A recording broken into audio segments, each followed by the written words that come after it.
Bölücü yönetmen, Netflix için Star Wars'tan ilham alan evren inşa etme girişiminde başarısız oldu. Eleştirmenlerin kötülediği ama hayranların favorisi Sucker Punch'tan, 2017'nin Justice League filminin internetteki meşhur sevgilisi, S.N.Y. Derkat'a kadar, Zack S.N.Y. Der, filmlerinden biri vizyona girmeye yaklaştığında söylemlerini artırmaya yabancı değil. Netflix için yaptığı son çalışma olan Rebel Moon 1. bölüm, Ateşin Çocuğu, Rebel Moon 2. bölüm yayın platformuna erken çıkmadan önce hayranlarına alternatif bir tat sunmak için R dereceli, 3 saatlik bir yönetmen kesiti hakkında tartışmaları ateşledi. Gelecek yıl.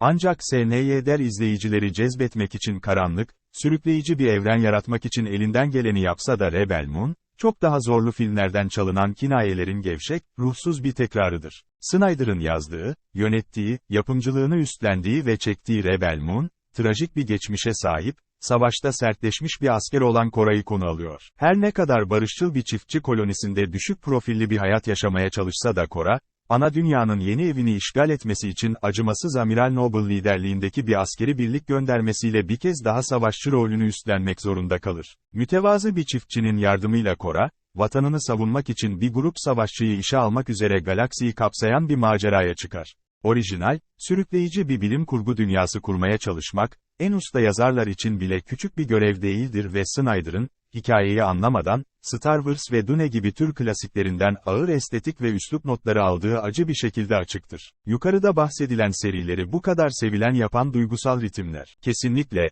Rebel Moon'da hayretle bakılacak her türlü bilim kurgu gösterisi var, karakterlerin hepsi yırtık pırtık gri tonlamalı elbiseler giymiş, retrofütürist silahlar kullanıyor ve, ana dünya ve imparatorluk hakkında konuşuyor. Ancak prodüksiyon tasarımı, kostümler ve dünya inşasının her unsuru kesinlikle spesifik olsa da hiçbiri ilham verici veya bir amaca yönelik değil. Bunun yerine, Rebel Moon'un üslup hassasiyetleri, Snyder'ın tüm bilim kurgu büyüklerini bir karıştırıcıya atıp artık bir gün dediğini hissettiriyor. Bilgi ve tarihin planlanmasına büyük önem veriliyor, ancak S.N.Y. Der titizlikle detaylandırılmış evrenini dolduran karakterleri detaylandırmayı unutuyor. Trajik geçmişi ve acımasız yetiştirilme tarzı, tamamen kapsamlı geri dönüş sahnelerine dönüşen hantal monologlarla aktarılan Kora'nın yanı sıra, Rebel Moon'un büyük oyuncu kadrosunun geri kalanına, eğer öyleyse, 5 dakikalık diyalog ayrılıyor. Kora ve mürettebatı yeni bir gezegene uçar, trajik arka hikayelerinin Cliff's Notes versiyonu göz önüne alındığında yeni müttefiklerinin savaş becerilerinin göz kamaştırıcı bir gösterisiyle karşı karşıya kalırlar ve sonra bu karakter asla incelenmeyecek veya keşfedilmeyecek şekilde safların arasına düşer. Yine herhangi bir gerçek kasıtlılık.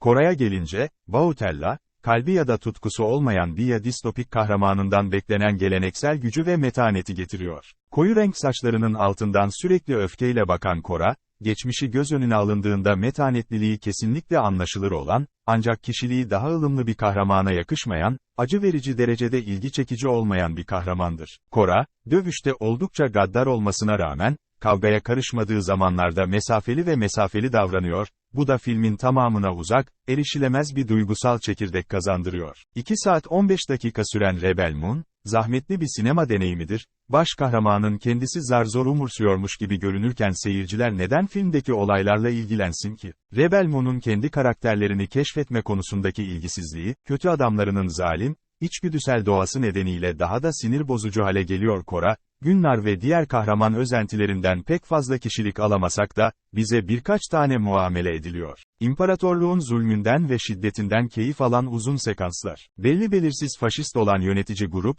açıkça Star Wars İmparatorluğu'nun yeterince pişmemiş bir vekili, ancak S.N.Y. Der ekrandaki vahşeti etkili bir yazıyla karıştırıyor. Filmin ilk perdesi izleyicileri, bir köylüye tecavüz etmeye çalışan Imperium askerlerinin uzun bir dizisine maruz bırakıyor. Bu sahne, otoriter askeri işgalcilerin aslında kötü adamlar olduğunu izleyiciye açıkça anlatmaktan başka bir amaca hizmet etmiyor. Snyder'ın yarattığı dünya soğuk, acımasız, her türlü çekicilikten, kapristen veya heyecandan tamamen yoksun. Rebel Moon'un herhangi bir duygusal tepkiyi ortaya çıkarmaya en yakın olduğu an, aksiyon dolu, ağır çekim ağır dövüş sahneleridir. Star Wars ve Dune gibi hikayeler, bağ kurulabilir, derinlemesine insani fikirleri sorgulamak için uzak dünyalar ve fantastik ortamlar kullanarak hızla yükseliyor. Öte yandan Rebel Moon, herhangi bir duygusal veya felsefi düzeyde etkileşime girme çabası göstermeden bu klasiklerin estetik süslerini takas ediyor. Her ne kadar Rebel Moon, ufukta bir devam filmi vaadiyle göreceli bir heyecan verici sonla bitse de,